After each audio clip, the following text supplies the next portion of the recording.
I'm trying to build a database in my own head of evidence that Penn State is really a top 4 team in college football heading into the season. And if they're going to go on a run to try and win a college football playoff, like we have seen them try to do from, whether it is getting 3 new wide receivers, being aggressive in the spring portal, et cetera, et cetera, et cetera, what are the earmarkers of have other teams done this and then been successful at that mission? And so at this point in May, I just want to kind of take stock of some of the facts surrounding the team, some of the things that are coming out right now. On 3 is pretty high on Penn State. Ari Wasserman has Penn State as the number 1 team heading into the summer. There was also a conversation, another article, 2026 mock drafts, where everyone we're just done with the draft like 2 weeks ago, 3 weeks ago, whatever it was, and now we're already looking ahead at 2026. We all remember Christian Hackenberg being the number 1 overall pick, according to Todd McShay, the year before, and then he goes in the second round after not a great year. So we know this what's worth a number, like specifics of this guy's number 1, this guy's number 2. That can all change over the course of next year. But when you say, and Penn State has 6 players in the top 100 of next year's NFL draft, according to the early outputs, I think that's a little more concrete. I think that's a little more of a reasonable bandwidth of the top, 3 rounds of the draft. So, Fitz, I want to come to you with this one. Just the question here after all that setup is, are these things you've seen from other programs, other earmarkers that program then went on to back up all of that? Because these are sort of like fact-based things in terms of seniors, quarterback returning, et cetera, et cetera, et cetera. Yeah, we've seen it. We saw Michigan win a national title on that 2 years ago, right? I mean, you look at the retention that they had, the effort that they put into the retention that offseason that brought back those 23, 24-year-old offensive linemen, defensive linemen, and they won that way. Penn State, hopes it can do that. They should have a pretty good offensive line, and they've got guys that really complement each other on defense. With bringing back Denny, bringing back Zane.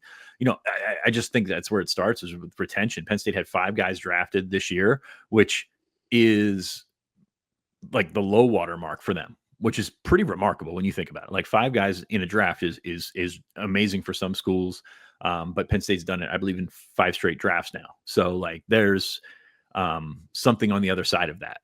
And you see 6 guys in the top 100 of next year's mock draft, and that kind of makes sense. So when you talk about things being cyclical in college football, it's going to happen. There's going to be down years. There's going to be up years. There's going to be 11 win seasons, 9 win seasons, whatever. But you can now manipulate that a little bit more because of the ability to bring those guys back that wouldn't have come back 5 or 6 years ago. Yeah. I also think, to the point you mentioned about having those 5 or 6 guys in every draft, Ohio State didn't have that many number 1 picks this past offseason, but they had a ton of guys that went in that top 100. I think there was a lot of them pre-draft that were all profiled as like second-round picks, having Donovan Jackson and Emeka Ibuka go in the first round, but then buttressing that with a bunch of guys that were going to be NFL starters that are picked in the NFL starter territory in that top 100. I think that's also indicative of another way a team has built a championship. Nate, you were going to say something before I jumped in there. I need to know who the 6 are. I don't want to set you up for failure here, but do you know who the 6 are? I know Drew. I know Nick. I know Denny. Who are the other 3? Give me 1 second. I got to pull up my list.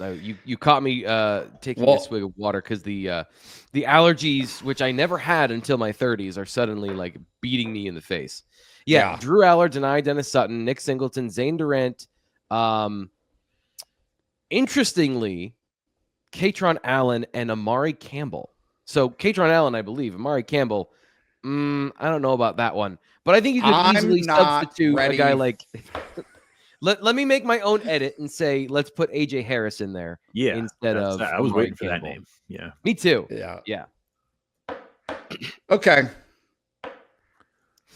So do you buy it? Do you buy that list minus Amari Campbell? No, I don't think that... Look, Zane's interesting to me because there are physical things about him that just aren't changing. And so how that fits in an NFL mold is going to be an interesting thing to see. But those guys weren't and I want to be careful here, but I'm going to say they weren't flirting with the first round this past year. So like a big part of that 5 number right, for this year's draft class for Penn State is the fact that another 7 who might have been drafted came back. That's the whole point. Like, Yeah. I'm probably going to end up writing about it today, but ESPN did a thing last week or the week before, I can't remember, but the top 25 class, like newcomer classes. And so the way that they grouped it was incoming transfers and like stud freshmen. Yeah. Guess what team isn't on that list? Right. I would imagine it's not Indiana. Penn State. Oh, right. I forgot. Yeah. Right. Penn State show, of course. Yeah. And course. No, I didn't even get the joke. Anyway, point being, it is, I think you're seeing 2 contrasting schools of thought that have in some ways been married that Penn State really isn't doing, right? Trevor Pena has some hype and sure, right? Like, okay.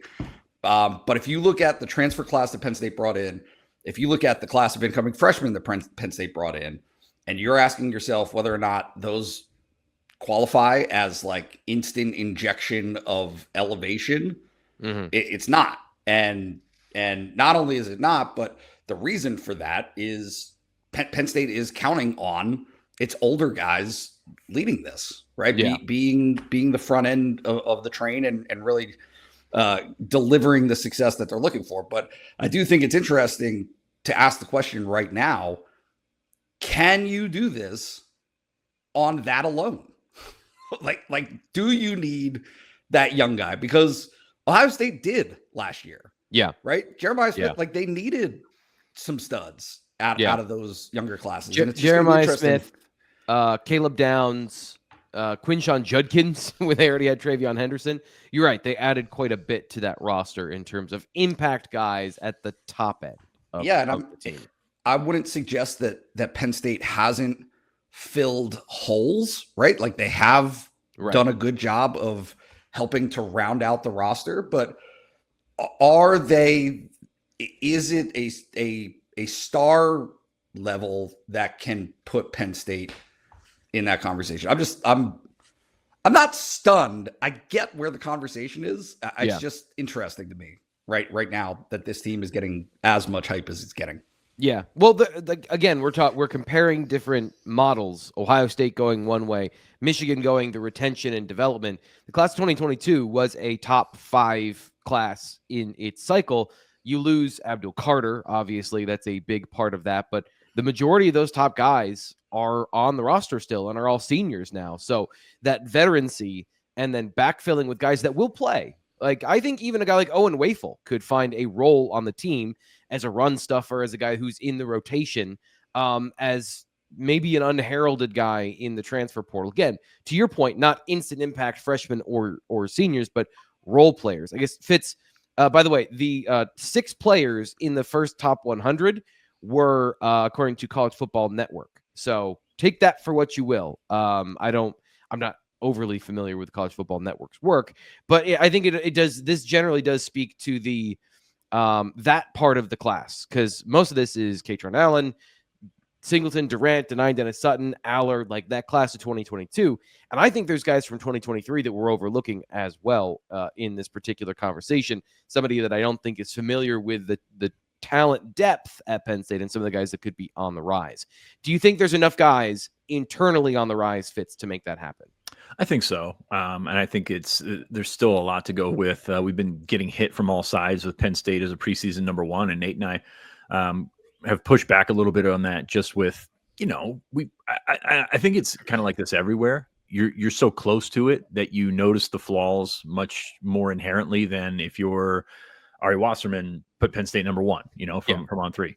Like, he's not looking at the day-to-day stuff and still having the questions that we have about the 4th defensive tackle. He's looking at the 1 to 22, the starters, and hey, they match up pretty well with a lot of teams in the Big Ten. Then you look at what other teams are, Ohio State's losing so much on both lines. And it's just all that sort of gets into just a broad brush. And I think we try to avoid that. So like, we see the flaws more inherently than most. And I think that's just a victim of being around it. That's kind of how that all comes out. But if you look at Penn State's roster, there's still plenty of holes to patch, which there is every year. Like, that's kind of the thing. Like, and I know the expectations are higher this year, but you always need those younger guys to step up. We've seen some of the guys that are key members of this defense, well, key members of both sides of the ball right now, needed to step up as younger players and fill a gap that maybe they weren't ready to do so. And I'm curious to see how this works out with a decent sized group of people. You mentioned defensive tackle. You can also talk about linebacker depth. You can also talk about safety big time. I think safety is still a major question. You have several things on that side of the ball where you're just not as comfortable with, and that's okay. Yeah. And that's okay, because you always have to make these changes because it's college football. You're not signing long-term extensions for a guy where they're here, play for 7 years like you're in the pros. You got to deal with Jalen Reed being here for 4 years and then move on. Like, that's kind of how that stuff works. And I think that's pretty cool. But at the same time, you're going to continue to have these holes. And even the number one team in the country, even Ohio State last year, what was the conversation heading into the Penn State game? Yeah. Well, this offensive line is so banged up, and they don't have the depth, right? Right. And suddenly they found the depth. Correct. And you didn't go out and sign the depth. You had to figure out who was going to step up, which one of those younger players was going to step up. And, fortunately for them, they were able to do that. So this is nothing new to college football, except you can plug those gaps with transfer guys right now. But as we've seen, that's not always like the best case scenario. Like, you want to continue to develop and cultivate your roster to be self-sustaining, really. So you don't have to go to the portal to figure out, who your fourth or fifth linebacker is going to be. I think that's very important when you talk about a roster building situation. I think Penn State's done it really well as a developmental program. They've been able to continue to sort of squeeze that out there and get guys that can contribute, even if they're not top line guys.